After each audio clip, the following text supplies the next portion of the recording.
네, 오중전회 중국에서 열리고 있는데 오늘이 이틀째입니다. 29일까지 열리게 되는데 중간중간 어떤 내용이 논의되고 있다라고 좀 이야기가 나와주면은 상당히 투자자의 입장에서는 좀 편할 텐데 마지막까지 좀 비밀에 붙여지고 있는 상황이죠. 그래도 관련된 이슈들은 시장에서 계속해서 언급이 되면서 시장에서 추측이 되면서 관련주들의 오름세가 눈에 띄게 나타나고 있는 상황인데 어떤 이야기들이 과연 관건이 될 것인지 그리고 어떻게 발표가 될 것인지 좀 예상을 해보는 시간 마련을 했습니다. 중국증권행정연구원의 안유화 원장 모셨습니다. 어서 오세요. 네, 안녕하세요. 네. 앞서 말씀드린 것처럼 뭐 다른 나라의 회의도 그렇지만 중국 같은 경우에는 특히나 이런 중앙위원회 회의는 절대적으로 비밀에 붙여지는 경우가 있는 것 같아요. 특별한 이유가 있을까요? 사실 표현을 비밀이라고 표현을 해서 굉장히 역시 외국에서 보는 시각은 좀 다르다 이런 생각 많이 했고요. 그런 것이 아니라 중국 같은 경우에는 공산당은 중국의 한국말 여당이잖아요. 그래서 공산당은 주로 중국의 전반적인 방향을 제시하고 지도하는 이런 역할을 해서 회의를 한 개 임기 내에 보통 7번 합니다. 네. 그래서 어종전회 같은 경우에는 그 다음 해에 5년을 어떻게 갈 것인가 전체적 기획이라는 건 방향을 잡는단 말이거든요. 네. 그래서 그런 걸 하는데요. 크게 두 가지 일정이 있어요. 하나는 과거 5년을 어떻게 해왔는지. 그래서 시진핑 주석님께서 중앙위원회를 대표하셔가지고 과거 5년을 어떻게 해왔다는 보고가 먼저 이루어지고요. 네.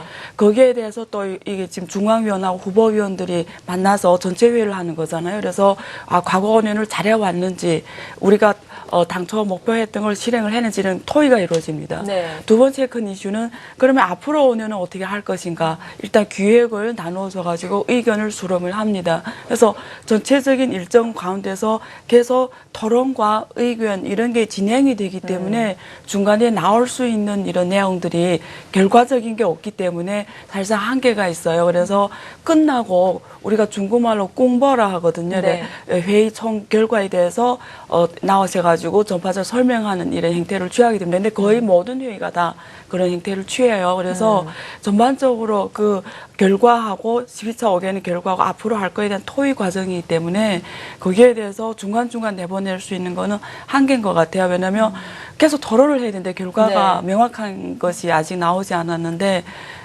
그때 한국은 좀 다르잖아요. 그때마다 이렇게 브리핑도 하고. 브리핑 해주고 이런데 그런 건 좀 다른 것 같아요. 근데 비밀적으로 꼭 하겠다 그런 건 아니고 계속 해왔던 관행이 그렇게 해왔던 거죠. 네, 그렇군요. 네. 특수한 경우이기 때문에 비공개로 할 수밖에 없는 상황이다. 중간중간에 브리핑을 하기에는 이러한 논의가 계속해서 이루어지기 때문이다라는 말씀이신데 그럼에도 불구하고 어떤 사항들이 논의가 되고 있다라고 계속해서 이야기는 추측은 나오고 있는 상황이잖아요. 그중에서 우리나라에서 지금 대표적으로 반응하고 있는 것이 산하 제한 철폐에 대한 문제거든요. 어제도 물론이고 그리고 금요일장도 관련주들이 많이 오름세를 보였는데 중국 하면은 그런데 인구 대국으로 우리가 알고 있는데 산하 제한 철폐에 대한 이야기가 나올 만큼 실제로 노령화가 급속하게 진행되고 있는지 노동인구 감소가 급격하게 이루어지고 있는지 궁금한데요. 네, 사실은 실질적으로 2012년을 계기로 해서 노동력 증가율이 감소로 돌아섰어요. 그래서 사실상 과거에 농민들이 주로 농민공이라는 이름으로 불렸어요. 그래서 도시에 와서 아주 저렴한 인건비를 제공하던 그 시대가 이제는 서서히 지금 물러가고 있어요. 그래서 노동력이 절대적인 증가율은 2012년 이후 12% 이후 치고 다시 계속 내려오고 있거든요. 그래서 일단은 노동력 증가율이 감소하고요. 두 번째 주제는 중국이 60세 이상 고령 인구가 이미 2억 명을 넘었습니다. 그래서 지금 2억 명 넘는 이 고령화 인구에 대한 지금 대책이 또 필요한 시점이고요. 그래서 중국은 사실상 이제는 완전히 고령화 사회로 넘어가고 있는 단계고요. 그 다음에 중요한 거는 또 출산율이 감소하고 있습니다. 출산율이 지금 2% 안 되거든요. 근데 그 뒤에는 중국 정부의 이런 산하 제한 정책이 있었어요. 그래서 이번에 나오는 것들이 지금 사실은 부부 2명 중에 1명이 독자면 1명을 더 낳을 수 있게 했잖아요. 근데 이번에 그것마저도 완전히 지금 철폐를 해서 좀 출산율을 높여가지고 이런 고령화에 따른 노동력 감소와 그리고 또 농민군들이 이제는 토지 시장화 과정이 진행이 되면서 토지의 가치에 대한 인식이 높아졌어요.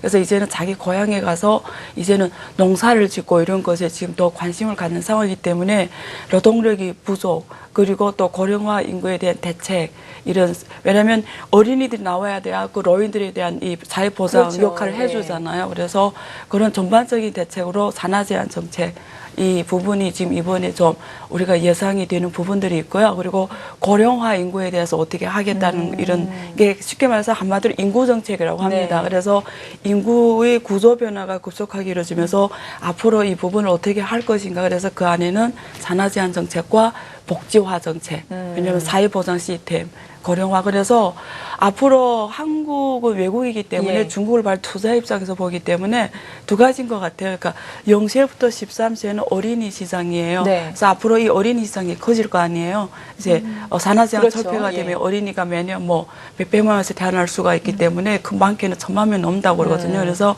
이 0세부터 13세 시장이 확 커질 거고요. 그다음 또 고령화 인구가 진행이 됐기 때문에 60세 이상 되는 인구가 지금 2억 한 1,000만 명 되지만 네. 또 그게 2억 5천만 명 넘을 겁니다. 그래서 투자 입장에서는 앞으로 0세부터 13세하고 6세 이상 이 양쪽이 블루오션 시장이에요. 이 양쪽이 지금 중국의 글로벌 브랜드가 없습니다. 네. 그래서 예를 들면 알리바바처럼 이런 글로벌 브랜드가 이 양쪽 영역에는 없어요. 그래서 0세부터 14세는 교육이 핵심이 될 예. 거고요. 그다음에 60세 이상은 여기 사회복지 시스템을 합해서 그 의료양로 가 핵심 테마가 될 거예요. 그래서 앞으로 이번 정책에서 의료 양로 쪽으로 많이 나올 거예요. 그래서 중국식 표현으로 후진터 시기에 만들었던 12차 5개년 계획은 네. 중국식 표현으로 우리가 미라고 합니다. 아름다움, 그러니까 환경, 뭐 이런 포함해서 이런 그린 개념이 이게 핵심이었다면 앞으로 시진핑 주석이 이끌어갈 처음으로 만드는 13차 5개년 계획이잖아요. 시진핑이 주석이 돼서. 그래서 앞으로 5년은 우리가 한마디로 건강, 헬스라거든요. 네. 그래서 헬스 중심의 이 5개년 계획이 될 거다. 그게 키 포인트가 될 거다. 이런 말씀을 합니다. 그래서 네. 미에서 건강으로 이렇게 전체적인 그 개념이 가고 있다고 보시면 되고요. 네. 그다음에 앞에 말씀 중에 이렇게 내용들이 중간중간 나왔으면 좋겠는데 안 나온다고 하는데 예. 다행히 중국은 뭐냐면 정책의 영성성이 있기 때문에 그 전에 거의 다 나왔어요. 아, 예상을 해볼 수가 예, 있는 해볼 거죠, 수 그래서. 있어요. 예. 그래서 이번에도 뭐 중국 제조 2025, 예. 인터넷 플러스 뭐 이런 것들이 구기업 개혁, 구조 조정 뭐 이런 것들이 계속 이슈가 돼서 계속 네. 논의가 되고 확정이 되고 앞으로 어떻게 갈 것인가 방향이 나올 거예요. 네, 오늘 네. 좀 새로운 인사이트를 얻은 것 네. 같습니다. 앞서 네. 말씀을 드린 것처럼 중국의 인구 고령화 문제, 뭐 산하 제한과 관련해서 우리나라에서는 지금 집중적으로 다뤄지고 있는 것이 유아와 관련된 어린이 시장인데 또 노인층과 관련된 복지라든지 건강과 관련해서도 중국과 엮어서 찾아볼 수 있는 기업들 혹시 어떤 것들이 있는지, 혹시나 기업을 하시는 분들은 이것과 관련해서 사업을 또 어떻게 할 수 있는지 좀 여러 가지로 우리가 생각을 해보는 것이 필요할 것 같습니다. 그리고 이렇게 중앙위원회 전체 회의는 매년 또 열리게 되는데 올해가 상당히 중요한 것이 앞서 말씀해 주신 것처럼 13차 5개년 계획이 네. 발표되는 것 때문 아니겠습니까? 네. 여기에서 여러 가지 인프라 투자라든지 장기적인 계획이 나오게 될 텐데 세부 사항들 간략하게 정리를 해주신다면요. 크게 우리가 간략하게 뭐 우리가 소위 BIG라고 하잖아요. 네. 그 중에 I가 인프라거든요. 그래서 이 앞에서 말씀드린 어린이 쪽, 베이비 쪽이고요. 그 다음에 G는 그린, 앞으로 환경이 계속 중요할 거고요. 그리고 거기에 포함돼서 아까 헬스케어 이런 쪽이 있고 가장 중요한 게 인프라입니다. 그래서 사실 지금까지 이번 달 한 1,000억 넘게 발개해서 인프라 투자 쪽으로 승인이 난 상황이고요. 네. 그래서 중장기적으로 인프라 투자로 계속 떨어지는 투자 증가율을 지금 보완을 할 겁니다. 그래서 중국은 다행히 육토가 이게 면적이 넓기 때문에 지금 중서부 중심으로 일대일로 지나가는 22개 성 중심으로 해서 인프라 투자가 대폭적으로 지속적으로 될 거고요. 네. 시진핑 주석이 지금 집권한 20년 기간은 주로 지하철 전국에 이르러서 지하철 공사 중심으로 인프라 투자가 핵심으로 떠오를 겁니다. 그래서 인프라 투자는 앞으로 2010년 계속 지속적으로 증가가 될 거예요. 예, 그래서 그런 관련 우리가 산업들이 있잖아요. 네. 그래서 우리가 주목을 해야 될 것 같습니다. 네. 네. 그리고 또 오중전회를 앞두고 지난주에 중국에서는 기준금리와 또 지급준비율 인하가 네. 있었기 때문에 단기적인 경기 부양책은 또 어떤 것이 나올까라는 기대감이 지금 한껏 네. 고조가 돼 있잖아요. 네. 어떤 것들이 나올 수 있을까요? 쉽게 말해서 예. 지난번 제가 이 방송에서 말씀드렸는데 이 중국 정부가 가격 개혁을 안 하면 가격이란 게 그때 제가 말씀드린 게 금리하고 환율이었거든요. 맞아요. 그래서 예. 가격 개혁을 안 하면 한계가 있을 거다. 더 가격에서 지금 첫 번째 가격 개혁을 하셨다고 보시면 돼요. 그래서 이번에 금리 떨어졌을 뿐만 아니라 그 변동폭을 취소해 버렸어요. 네. 쉽게 말해서 금리 시장화를 한 겁니다. 그래서 이제는 금리 가격에 손을 댔다라는 거는 시진핑 지도부가 이제는 더는 중국이 이런 실질적인 계획을 안 하면 더 가기 힘들다라는 걸 이번 3분기 GDP에서 지금 더 결심한 것 같아요. 네. 그래서 이 시점에서 가격을 안 해주면 중국 말 그대로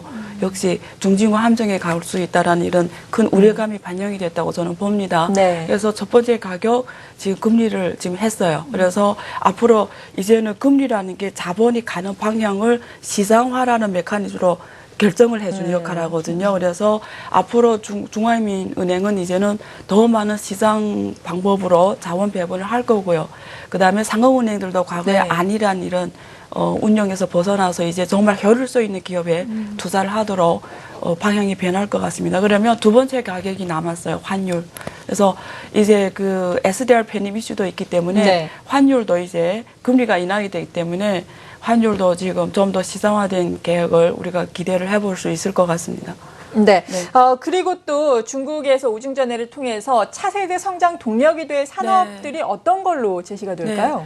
그 사실 이미 다 나왔어요. 그게 예. 우리가 말하는 중국 제조 2025 지난번에 10대 영역이 나왔잖아요. 네. 그래서 이번에는 그 10대 영역에 대해서 어중전에서는 어떻게 할 것인가 더 구체적으로 나올 거예요. 예. 그래서 거기에서 가장 핵심이 되는 게 중국 정부가 지금 추진하고 있는 글로벌의 원천 기술을 갖고 가겠다는 분야들이 있어요. 그게 하나는 그 전기차 영역입니다.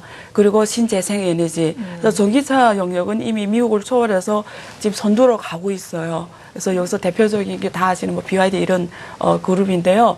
전기차는 이 세계 선도로치로 갈 거고요. 그리고 항공우주, 로봇 이런 산업에서는 굉장히 중국이 선두로 가기 위해서 노력을 할 겁니다. 네. 그래서 이런 산업들에 대해서 중국이 막대한 시장을 활용해서 글로벌 그 전반 산업 재편을 이룰 수가 있다고 저는 봅니다. 네. 네.